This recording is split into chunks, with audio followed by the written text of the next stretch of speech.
Bonjour à tous, cette vidéo pour une fois pour du TD, puisque nous n'avons pas pu avancer sur le TD lundi, et donc je vous ai promis justement de faire en vidéo pour vous, comme si j'étais avec vous, ce qu'on aurait dû faire. Voilà, une petite partie on l'a faite en cours, on a traité donc un des exercices qui était à préparer et un que je voulais qu'on fasse. Et pour le reste, eh bien, ça se passe ici. Donc au niveau du TD4, surtout sur la fin, donc les sommes, certaines simples, produits simples aussi d'ailleurs, et aussi sur les sommes doubles. Voilà, parce que bon, on a quand même fait pas mal d'exemples déjà, que ce soit en cours ou même en TD. Mais voilà, un petit peu plus, je pense que c'est bien. Et puis bah, au moins, vous aurez la réponse pour tous ceux que vous avez déjà cherchés. Je trouve ça quand même intéressant. Alors, j'ai pas prévu de tout corriger non plus, parce que bah, sinon, vous allez passer votre week-end à écouter des vidéos. Ce qui n'est pas forcément l'objectif non plus. J'avais fait une petite sélection pour lundi, qu'on n'aurait peut-être pas fini en TD, mais là, bah, au moins vous aurez tout. Donc il s'agit, alors je voulais corriger donc les trois questions du 19 qu'on n'avait pas encore corrigées, qui étaient à faire pour la fois encore avant. Le 20 qui était à faire justement pour lundi qu'on n'a pas corrigé. Le 24 que je voulais qu'on fasse, qui est un peu sur les produits. Pas très difficile, mais néanmoins, il a son intérêt. Le 26, qui vous allez voir change un petit peu, donc intéressant. Le 29, il y a du Newton dans l'air, hein, d'après le titre. Et dans le 31, on a déjà traité ABDE, et donc je trouvais que ce serait intéressant de faire le C. Et aussi, il restait, je ne sais pas si, enfin certains ont dû remarquer sans me le dire, mais d'autres ont peut-être pas remarqué, je ne sais pas. C'est plus inquiétant. Il y avait dans le cours quelques exemples que j'avais laissés à la réflexion et en fait justement on s'est pas vu lundi. Après je voulais absolument avancer donc je m'étais dit bon on le corrigera et on l'a jamais fait. Donc sur le cours 5 là pour le coup sur les suites. Donc ce sera l'occasion aussi. Alors c'est pas dit que je fasse tout en une seule vidéo, je verrai un peu le temps que ça prend. Si je vois que ça s'éternise un peu, c'est pas grave, je couperai et je ferai en deux fois. Voilà. Alors donc le 19. 19, donc il s'agissait simplement de calculer des sommes ou des produits simples, donc pas doubles, mais pas toujours simples dans le sens de la difficulté, hein, tout dépend de votre maîtrise. N'était pas non plus hyper technique, là, tous ces exemples, mais néanmoins, on l'invente pas si on ne sait pas faire. Donc, alors, pour le 5, on avait donné le principe de la preuve quand même en TD, mais je me suis dit que c'était l'occasion de reprendre, parce qu'il y en a quelques-uns qui avaient des questions qui étaient venus me voir après la fin de l'heure, c'était pas limpide. Donc, c'est l'occasion. Donc, on nous demande de calculer la somme du maximum entre k et n pour k entre 0 et 2n. Voilà, et donc justement, que ce soit dans un groupe ou dans l'autre, on avait présenté la même façon de rédiger. On avait dit que ben justement, ce maximum, donc ce qui est là, ça vaut k si justement k est supérieur ou égal à n, et ça vaut n si k est inférieur à n, inférieur ou égal hein, d'ailleurs, puisque bon, quand ils sont égaux, évidemment on peut prendre k ou n, les deux vont fonctionner. Donc on s'était dit, bah, finalement on se rend compte que tout change à partir du moment où justement k dépasse n, ou bien à partir du moment où k passe en dessous de n, entre guillemets. Donc, en toute logique, on s'est dit, eh ben, on va casser notre somme en deux. Ça fait comme si on faisait une disjonction de k en fait. D'une part, les k justement qui restent en dessous de n. Donc on aurait justement la somme des maximums entre k et n pour chaque de k inférieur ou égal à n. Et après, évidemment, il faut que je mette tous les autres. Donc, bon, je repars pas de n, sinon je vais le compter deux fois. Je repars de n plus 1 jusqu'à 2n. Et là aussi, genre le max entre k et n. Alors pourquoi c'est intéressant? Parce que justement, dans chacun de ces deux cas, je suis capable de dire combien vaut max de kn. Parce qu'évidemment, tant que vous laissez max dans la somme, vous ne savez pas comment la calculer. Donc, justement, sur ma première somme, là, comme j'ai k entre 0 et n, je vais peut-être changer de couleur. Bon, on s'en fiche, hein, mais juste que j'avais déjà mis le vert pour les exercices. Comme j'ai k entre 0 et n, ça veut dire que forcément k est inférieur ou égal à n. Donc, j'ai ici, enfin d'ailleurs c'est plus exactement ça, qui va valoir le maximum, ce sera donc n. Et donc au final, ça revient à calculer la somme des n entre 0 et n, ce qui est très simple normalement. Ensuite, ici, au contraire, j'ai k qui vaut à partir de n plus 1, donc n plus 1, n plus 2, etc. jusqu'à 2n. Donc j'ai k qui est strictement supérieur à n. Donc le maximum entre k et n, c'est nécessairement k. Ce qui veut dire que je calcule la somme entre donc, n plus 1 et 2n pour les valeurs de k, justement. Et ça, c'est largement faisable aussi. Alors la somme des n est une constante par rapport à k, donc je peux la factoriser, faire la somme des 1 par exemple, ou bien je laisse mon n et je me dis qu'à chaque fois je fais n plus n plus n plus n, donc il faut juste que je sache combien de fois. Entre 0 et n, il y a n plus un terme, donc n plus une fois n en tout. Et cette somme-là, alors soit vous faites un changement de variable, ça va fonctionner, hein, c'est un peu long mais vous pouvez le faire, donc qui viserait à faire k moins n plus 1 pour avoir votre somme qui recommence à 0, ou même k moins n pour avoir une somme qui commence à 1, ça marche aussi, et pouvoir appliquer les formules du cours, ou bien vous rappelez que finalement ce n'est qu'une suite arithmétique, hein, les k là, la suite des k, puisque à chaque fois on ajoute 1. Donc je peux utiliser la forme générale de la somme des termes consécutifs d'une suite arithmétique. Donc je rappelle que c'est justement, on va utiliser d'abord le nombre de termes. Donc entre 2n et n plus 1, ben, il y en a 2n moins n plus 1 plus 1. Autrement dit, il va y en avoir n, fois le premier terme de l'ensemble des termes que je considère. Donc ici, le premier, ça va être pour k qui vaut n plus 1, donc ça vaut justement n plus 1, le premier terme, plus le dernier terme, donc c'est pour 2n, et le tout divisé par 2. Voilà, donc là j'ai calculé les sommes. Maintenant, c'est du calcul algébrique pour arriver à avoir une écriture un peu plus jolie de ce qu'on a obtenu. Donc on a n plus 1 fois n, plus n, j'ai dit que tout ça, ça faisait n, fois donc 3n plus 1 sur 2. Maintenant, tant que j'y suis, je factorise par n. Donc dans mon second facteur, j'ai un n plus 1 que je vais mettre sur 2 pour avoir le même dénominateur. Donc j'ai 2n plus 2 sur 2 plus 3n plus 1 sur 2. Autrement dit, j'ai un total de n facteur de, d'ailleurs je vais tout mettre sur 2, n facteur de 5n plus 3 sur 2. Voilà, donc ça, on est OK. Ensuite, je continue. Donc après, je vous avais laissé aussi le 6 à réfléchir, donc Fn, qui était intéressant parce que c'est un produit, déjà on en fait un peu moins, et puis c'est un produit qui va utiliser une somme, donc voilà, c'était un exercice qui était assez intéressant. Donc justement, là je me rends compte que je multiplie les puissances de 2. Donc bon, là, les puissances de 2 dépendent de k, donc de toute façon il va falloir prendre ça en compte. Mais en tout cas on se rend compte que finalement si on l'écrivait en extension, on aurait 2 puissance machin, fois 2 puissance machin, fois 2 puissance machin. Et quand on a ça, ça revient à faire 2 puissance la somme des machins, hein.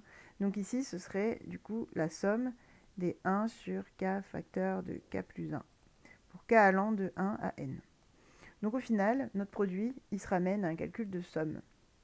Et cette somme, en plus on l'a déjà calculée, j'espère que vous en souvenez, elle peut se ramener à une somme télescopique parce que, justement, or, 1 sur k fois k plus 1, si on écrit son développement en série entière, donc je rappelle que ça revient à chercher les constantes que je pourrais mettre ici, voilà, pour casser, entre guillemets, ma fraction avec deux facteurs simples au dénominateur, avec justement deux fractions, enfin en deux fractions, en la somme de deux fractions, où chaque dénominateur est l'un des facteurs simples.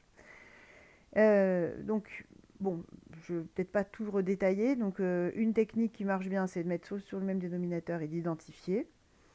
Après, vous pouvez aussi être intuitif. Enfin, là, par exemple, quand même, on voit bien que justement, alpha il va se multiplier par k plus 1, bêta il va se multiplier par k.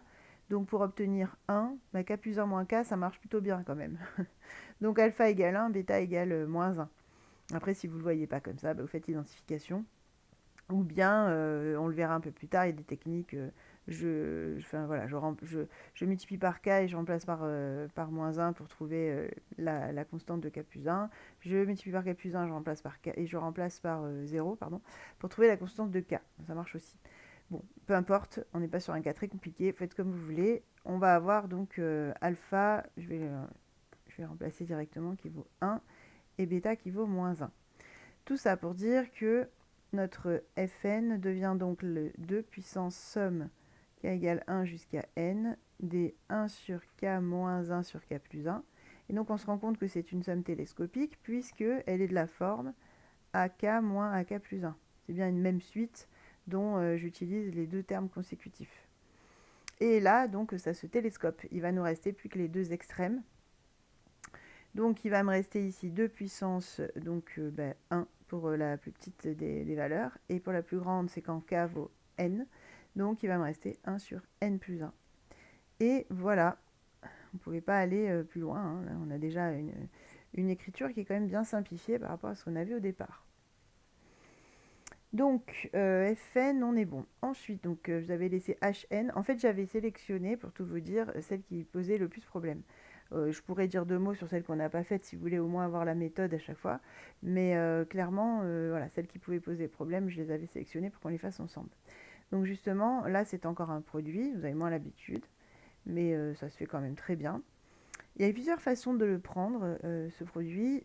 On pouvait tout décomposer parce qu'on avait vu, hein, quand on a un produit de A sur B ou de A fois B, on peut dire que c'est le produit de A sur le produit de B. Donc par exemple, on pouvait casser notre produit en deux, essayer de travailler là-dessus. Il y avait notamment des factoriels derrière qu'on pouvait utiliser. Voilà, ça marche, mais c'est assez laborieux. Ceux que ça intéresse, évidemment, n'hésitez pas à me demander. Mais voilà, il y avait quand même un petit peu de calcul et de rigueur à avoir pour s'en sortir par ce biais-là. Mais il y avait plus simple, puisque justement, on pouvait considérer, enfin, on pouvait remarquer que finalement, ce que j'ai au-dessus, là, le 2k plus 1, c'est celui qui est en dessous, au dénominateur, mais avec k plus 1 à la place de k. En effet, si je développe, ça fait 2k plus 2 moins 1, donc ça fait bien 2k plus 1. Et alors pourquoi c'est intéressant? Parce que du coup, si donc si le numérateur, je l'appelle AK plus 1, du coup ici, au dénominateur, j'ai AK. Donc j'ai du AK plus 1 sur AK en termes de produit, c'est ce qu'on appelle un produit télescopique. Donc justement, si vous avez vu ça, c'est gagné, et c'est gagné rapidement. Parce que comme il est télescopique, alors je vais peut-être vous l'écrire à chaque fois que j'utilise du télescopique. Voilà. Donc là aussi, sauf que c'est un produit là, pas une somme. Mais le principe est le même, il va me rester que les extrêmes. Donc il va me rester en k égale 2. Oui, c'est ça. Donc en k égale 2, il va me rester 3 en dessous. Et quand k vaut n, donc au-dessus, il va me rester 2n plus 1 en fait. Donc ça me fait un calcul qui donne 2n plus 1 sur 3.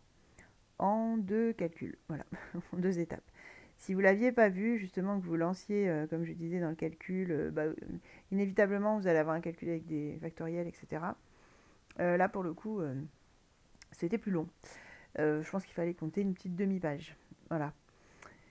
Pas plus non plus, mais il y avait quand même un peu de travail. Donc celui-là était assez intéressant. Alors après, pour ceux qu'on n'a pas traités, il restait finalement pas grand-chose. Il restait... non, ça on l'a fait. C'est celui-là, mais on l'a fait en cours, dans le cours. Celui-là, on l'a fait dans le cours, il me semble aussi.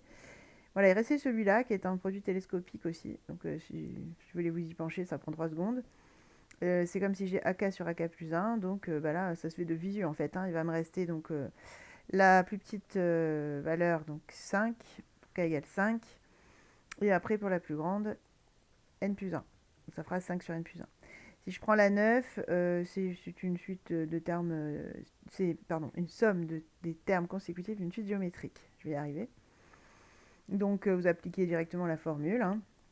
Premier terme, alors qu'en k vaut 2, c'est 4 puissance 3, 4 puissance 3.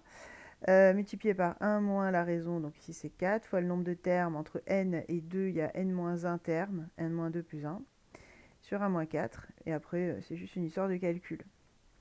Voilà, et la toute dernière, elle est hyper basique, vous linéarisez la somme, donc vous retrouvez 3 sommes que vous savez calculer, puisque somme des n est une constante par rapport à k, somme des k vous savez faire, en plus on est entre 1 et n, donc pas de problème, et somme des 1 vous savez faire aussi.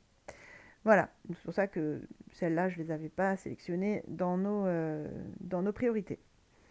Alors, le vin, qui lui était à faire pour ce lundi, c'est assez rigolo d'ailleurs, parce qu'un certain nombre d'entre vous je dirais bien 5-6, sont venus m'en parler de cet exercice et ont mis en œuvre des choses assez compliquées, parfois sur le conseil des parrains de PSI. Et c'est pas faux, attention, hein, je ne suis pas en train de dire que ce qui a été conseillé était faux, simplement les outils qui ont été donnés donc par les 10 parrains n'avaient pas encore été vus pour nous. Alors depuis on les a vus, fatalité. Donc tout ça pour dire que évidemment j'attendais pas ça, j'attendais plus simple. Alors peut-être que il aurait été plus clair qu'à la place de calculer, je m'étais exprimée. Parce que l'idée n'était pas forcément d'arriver à quelque chose, avec une forme à la fin qui était vraiment calculée, c'est-à-dire avec une forme algébrique très claire et explicite en fonction de n. Il s'agissait simplement de nous débarrasser du sigma, quoi. C'est surtout ça l'idée, nous débarrasser du sigma et arriver à une écriture la plus simple possible, sans forcément calculer la forme explicite non plus. Voilà, parce que depuis, donc ça, la suite de Fibonacci est une suite linéaire d'ordre 2, récurrente linéaire d'ordre 2, j'y arrivais. Et justement, depuis, on a vu hein, la théorie là-dessus, et effectivement, on sait trouver la forme explicite, et après, on peut essayer de se débrouiller avec ça. Mais bon, c'était nettement plus long.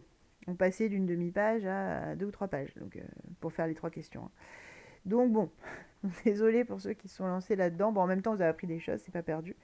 Mais là, on va voir la version que j'attendais, donc la version épurée. Donc le 20, on y va. C'était donc le 1. Du coup, alors cette suite de Fibonacci que je ne présente plus, qui est là à l'écran, et on nous demandait pour la première question simplement de calculer la somme des termes de 0 à n. Ok, alors donc ça je l'avais appelé AN, la somme des FK, donc avec K de 0 à n. Donc l'idée, c'était vraiment d'exploiter la récurrence de la suite, qui nous dit que, on l'a encore à l'écran là, que FK plus 2 est égal à FK plus 1 plus FK. Donc FK, je peux le remplacer par FK plus 2 moins FK plus 1, pour K allant de 0 à n. Et donc rappelez-vous, on en a parlé juste avant, ça c'est exactement la forme d'une suite télescopique, d'une somme pardon, télescopique. Puisque ça pourrait être AK plus 1, et ça, ce serait AK, c'est le précédent. Même si on l'a exprimé AK plus 2 et AK plus 1, ça revient au même. Donc il va me rester les extrêmes, et donc en fin de compte, c'est fait en une ligne, hein, carrément. Donc il va me rester, alors, pour n le plus grand, donc ça ferait Fn plus 2, et pour n, enfin pour k, pardon, je dis n, pour k le plus grand, donc ça fait Fn plus 2, et pour k le plus petit, il nous restait moins F1. Voilà, ah oui, F1 en plus on le connaît, c'est 1, donc Fn plus 2 moins 1. Et c'est tout, je ne demandais pas évidemment de trouver l'expression de Fn plus 2, bien que maintenant on pourrait le faire, et vous l'avez d'ailleurs dans la fin du chapitre, parce que bon, bah, fatalité, c'est un exemple que j'avais mis à la fin. Voilà, donc là j'en attendais pas plus. Ensuite, la question 2, on nous demandait, je crois, la somme des carrés des FK. Je crois que c'est ça, oui c'est ça, la somme des FK au carré, toujours entre 0 et n, Bn. Donc K de 0 à n des FK carrés. Alors, le principe est à peu près le même, sauf que je ne vais pas juste remplacer FK et tout mettre au carré. On a un peu plus simple, on va être un peu plus malin encore. Cela vraiment, il s'agissait d'être astucieux. Hein. FK au carré, c'est FK fois FK. Jusque-là, je n'ai pas réinventé la poudre. Mais il y a toujours un objectif hein, à ces petites astuces. C'est que donc un, je vais le laisser, et l'autre, je vais le remplacer. Alors cette fois-ci, je vais le remplacer par FK plus 1 moins FK moins 1. J'ai le droit puisque, je vais vous l'écrire à côté, ben, je peux écrire la relation de Fibonacci en utilisant FK plus 1 égale FK, enfin pardon, oui c'est ça, pardon, FK plus FK moins 1. Je vais y arriver. Voilà, le seul truc c'est que ça, je peux l'écrire que si K est supérieur ou égal à 1. Donc on va quand même regarder ce qui se passe en 0. Parce que donc en théorie, il faudrait que j'enlève 0 ici. Et en 0, bah en 0, de toute façon, oui, ça faisait f0 carré qui vaut 0. Ouais. Donc ça pose pas de problème, je peux commencer à 1. Et en fait, je peux commencer à 1 dès ici. Alors, je ne sais pas si tout le monde m'a bien suivi. Je répète, hein, quand k vaut 0, ça ferait f0 au carré. Et f0 vaut carré. Vaut 0, pardon. Donc au carré, vaut 0 aussi.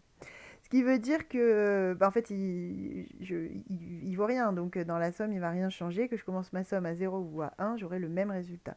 Donc, autant que je la commence à 1, et comme ça ne me gêne pas après pour quand j'ai besoin d'utiliser l'indice K-1. Après, si vous voulez le laisser, il n'y a pas de souci, hein. Dans ce cas-là, c'est pas grave. On coupe la somme en deux, on commence à 1, et puis on met à côté F0 au carré. Sauf que bon, F0 au carré vaut 0. Voilà. Donc tout ça pourquoi? Parce que l'idée là aussi c'est de faire apparaître du télescopique ou un télescopage. Et pour avoir un télescopage, il faut avoir une différence.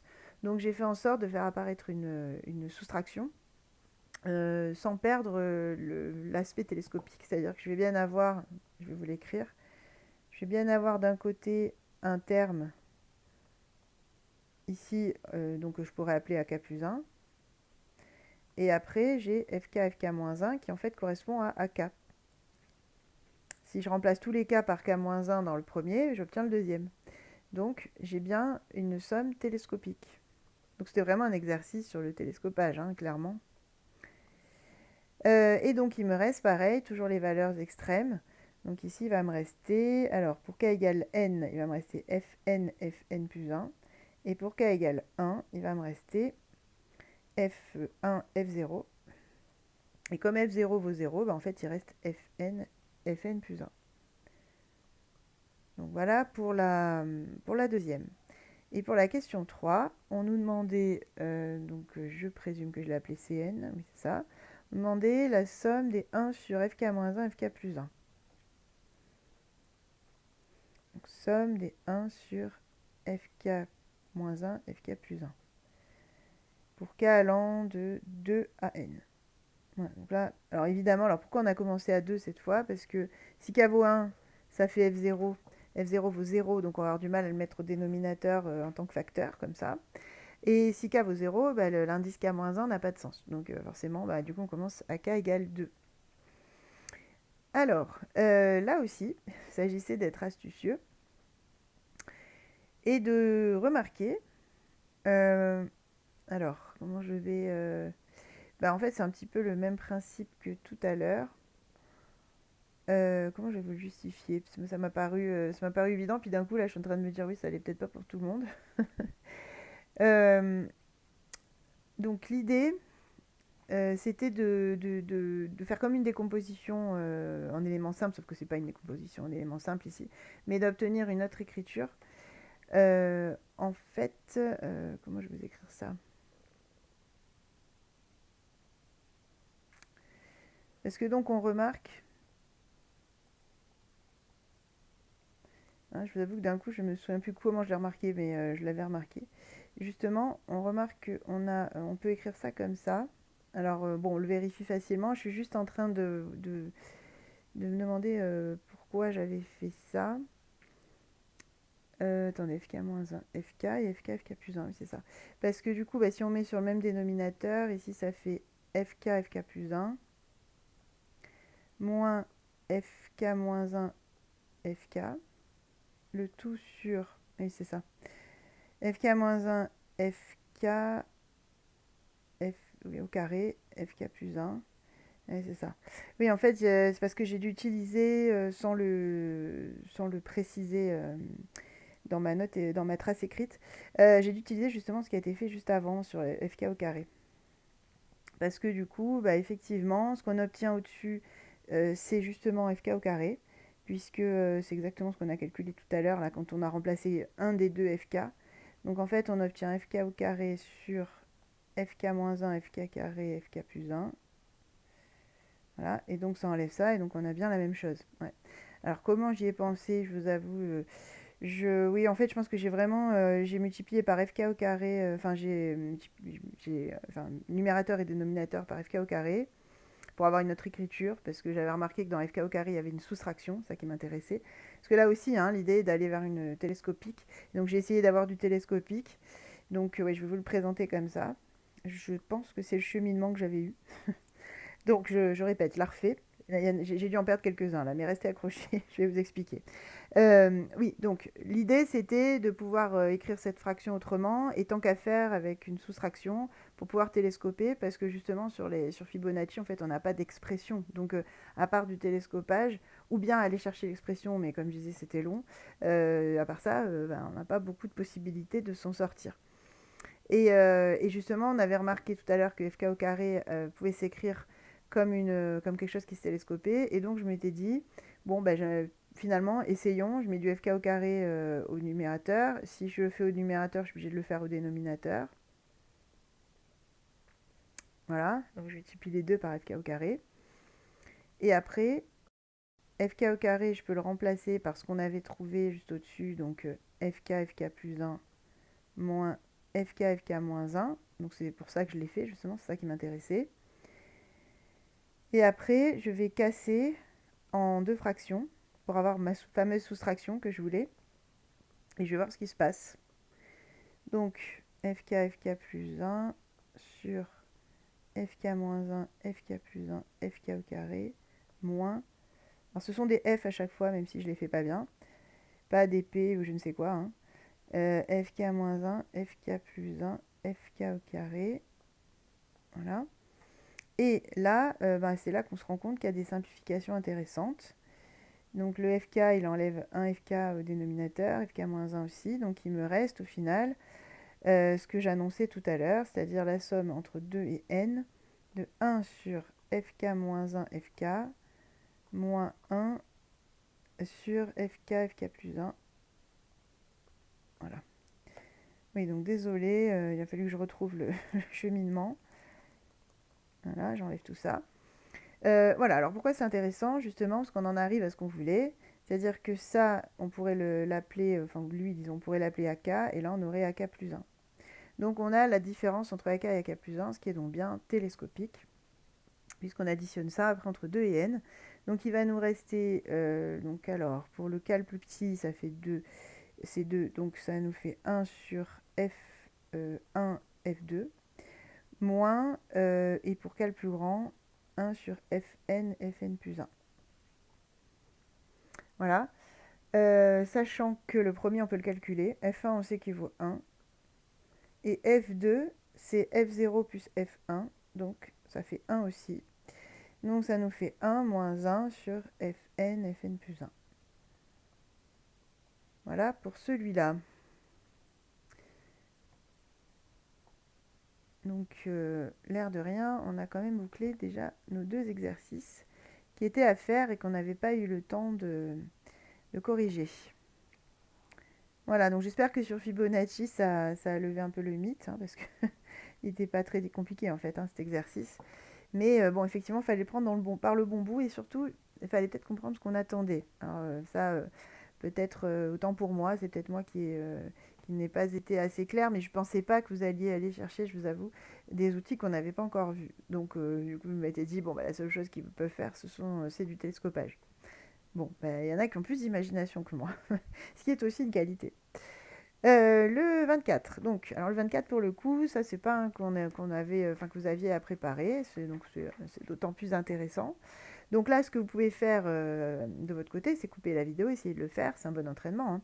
Et ensuite, remettre la vidéo quand vous en avez besoin ou quand vous pensez avoir fini pour écouter la correction.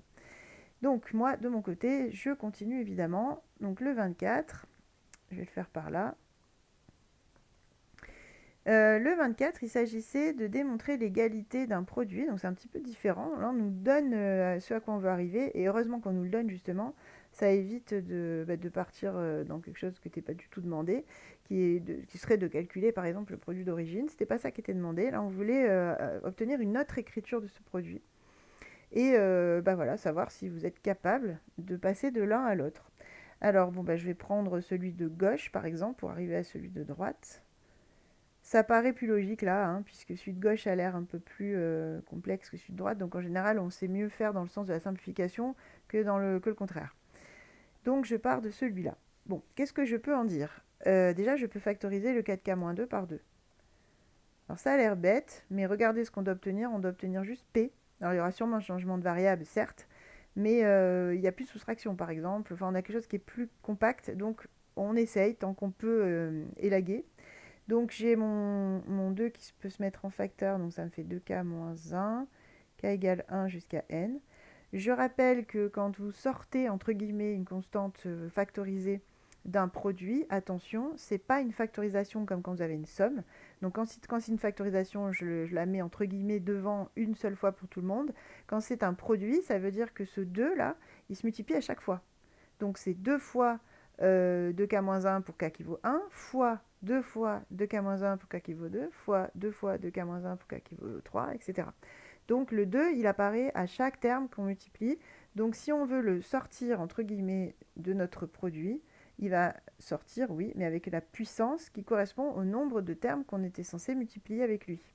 Donc ici, n. C'est de 1 à n, j'ai n termes. Donc il me reste 2 puissance n, facteur de le produit donc de 2k-1 pour k allant de 1 jusqu'à n.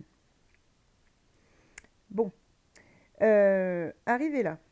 Alors justement, là il s'agit donc de faire tous les 2k-1 pour k qui va de 1 jusqu'à n, autrement dit tous les impairs. Donc quand k vaut n, ça ferait 2n-1, et donc en décroissant jusqu'à 1. Donc, mais que les impairs. Ce qui veut dire que ça reviendrait à faire la factorielle jusqu'à 2n, sauf qu'il ne faudrait pas prendre les pairs. Et ça, on arrive à l'écrire en fait, parce que la factorielle, on sait l'écrire comme un produit. Donc, mais d'ailleurs, je pourrais mettre directement... ouais.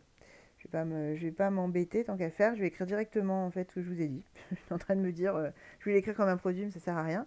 Donc 2n factoriel, donc ça revient à 2n factoriel, divisé par tous les termes que je ne veux pas, c'est-à-dire tous les pairs. Et tous les pairs, je peux l'écrire facilement avec donc le produit des 2k pour k allant de 1 à n. Alors, pourquoi c'est plus intéressant de l'écrire comme ça? Il y en a sûrement plein qui se demandent. Je suis juste en train de vérifier que j'ai bien enlevé tous les pairs. Oui, c'est ça, de 1 à n. Alors, pourquoi c'est plus intéressant? Parce que quand j'ai le produit des 2k, 2k est déjà une forme qui est factorisée.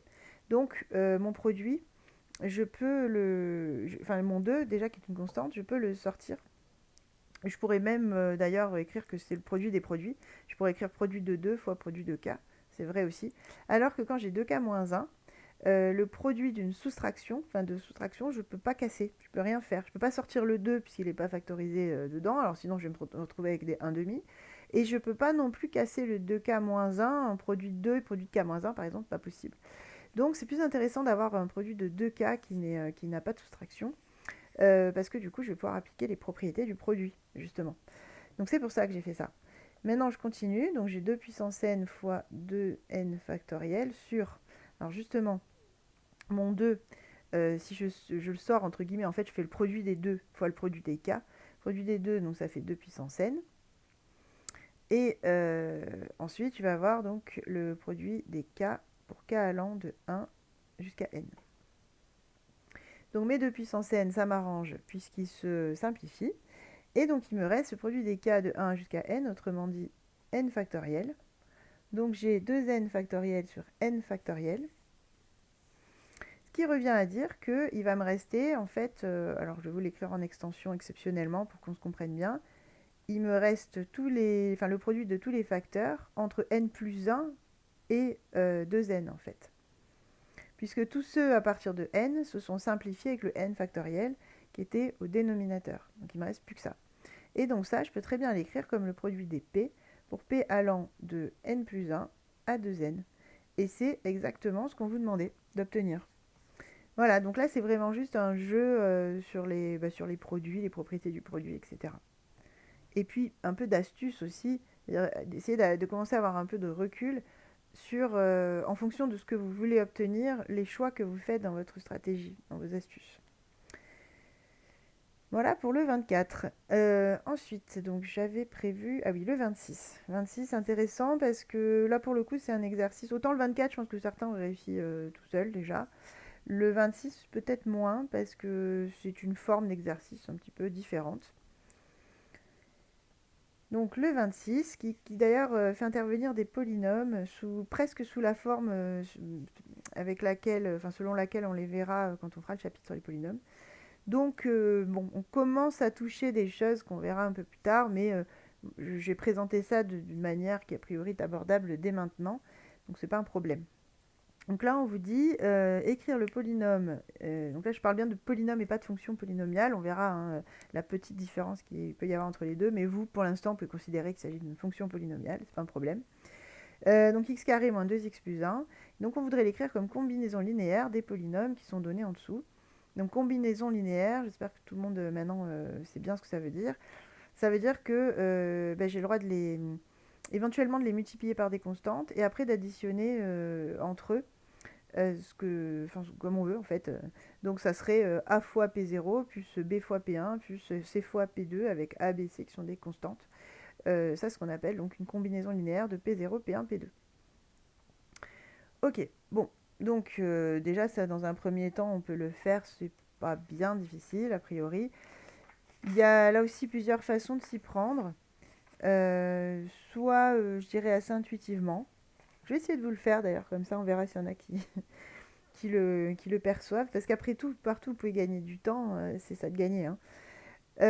Sinon, vous faites une identification qui va très bien marcher. C'est juste un petit peu long, il faut développer des deux côtés. Mais sinon ça marchera parfaitement bien. Voilà. Donc, je vais juste écrire quand même ce qu'on veut obtenir. Alors c'est le petit a. Donc on cherche A, B, C réels, puisque là on travaille dans les réels, tels que P égale A, P0. Enfin, je vais peut-être prendre... enfin, oui, bon, ça ne changera rien de toute façon. Donc, non, je vais quand même prendre P2 d'abord. Donc A, P2, plus B, P1, plus C, P0. Voilà, en gros, c'est ça qu'on cherche. Et nous, on connaît P, on connaît P2, on connaît P1, on connaît P0. Alors justement, si je prends P, lui, je sais qui c'est, P de X, c'est donc X au carré moins 2X plus 1. Et donc, je vais essayer d'être maligne. Et je vais essayer d'éviter l'identification. Vous allez voir comment je procède. Donc, moi, je vois que dans x carré moins 2x plus 1, il y a un x carré. Le seul qui a du x carré dans les polynômes qu'on me propose, c'est P2. Donc, forcément, je vais prendre une fois P2, puisqu'il n'y a pas d'x carré dans les autres. Donc, comme je veux un x carré, et que dans P2, il y a, justement, quand vous le développez, il y a x carré, je prends une fois P2. Ça, obligé. Parce que si je prends deux fois P2, je me retrouve avec 2x carré, et j'ai pas moyen d'en enlever avec P1 et P0. Donc, nécessairement, déjà, j'ai une fois P2. Alors, je vais l'écrire. Donc P2, d'ailleurs je vais vous mettre ici ce que ça a fait. Donc quand on développe, ça fait x au carré plus 3x plus 2. Donc si je prends une fois P2, j'ai donc, je vais l'écrire sous forme factorisée, mais bon, nous on l'a, hein, c'est x carré plus 3x plus 2. Ok. Donc maintenant, donc mes x carrés, je les ai. Maintenant, je veux mes x. Donc je sais que je veux moins 2x. Là, en ayant utilisé une fois P1, j'ai déjà utilisé, on le voit là, hein, une fois 3x. Sauf que moi, je veux moins 2x. Donc il faut que je compense, il faut que j'équilibre. Le seul polynôme qui a des x en dehors de P2, c'est P1. Donc je vais utiliser P1 pour compenser et me retrouver avec le bon nombre de x. Donc je répète, là j'ai pour l'instant 3x. Bon, j'hésite à vous l'écrire. Oui, alors là, carrément. Oui, que je change, vous n'allez rien comprendre. Voilà, donc... Non, je vais le réécrire quand même sous forme factorisée, qu'on voit bien P2. Mais en dessous, je vais vous écrire en une autre couleur. Voilà, lui, c'est donc x au carré plus 3x plus 2. Donc, je disais, j'ai 3 et je veux moins 2. Donc, je vais prendre mon P1 qui, lui, contient 1x. Et je vais enlever, du coup, moins 5 fois P1. Parce que là, du coup, sur les x, il se passe ce qu'il faut. J'en ai 3 de ce côté, moins 5 de ce côté. Donc, il va bien me rester moins 2x. Très bien. Maintenant, je regarde les constantes. Et j'ai ici, du premier morceau, j'ai... attendez, je cherche à prendre mon surligneur. Voilà. Du premier morceau, j'ai ici 2. Et du deuxième morceau, j'ai moins 5 fois 1. Donc moins 5. Autrement dit, j'ai une constante qui vaut moins 3 pour l'instant. Moi, je veux une constante qui vaut 2. Donc, je vais aller prendre P0, qui lui est la constante égale à 1. Donc, c'est parfait pour compenser. Et je vais donc en prendre la quantité qu'il faut pour arriver à plus 1. Donc là, j'ai 2 moins 5, donc moins 3 plus 1. Et donc, il me faut forcément 4 fois P1, autrement dit 4 fois 20. Donc maintenant, alors juste j'enlève le surlignage. Évidemment, ça m'enlève le nombre. Donc maintenant, si je regarde ce que j'ai trouvé, j'ai la réponse en fait à la question. Je vais y arriver. Plus 1, voilà. Du coup, je disais, si on regarde ce qu'on a obtenu, on a donc ici une fois P2 moins 5 fois P1 plus 4 fois P0. Donc on a déjà notre combinaison linéaire. Plus 4 fois P0 de x. Voilà, alors on ne sait pas trop pourquoi on nous a demandé ça par contre, hein. Alors ça on va le voir. On va voir pourquoi dans la deuxième question. En général, c'est pas demandé au hasard. Ok, alors justement, deuxième question, on nous propose cette fois de calculer la valeur d'une somme qui n'a pas l'air super sympa comme ça, k-1 au carré fois k factoriel, pour k allant de 1 à n, et on nous dit bien en déduire. Donc on va essayer de faire le lien avec justement ce qui a été vu dans la première question.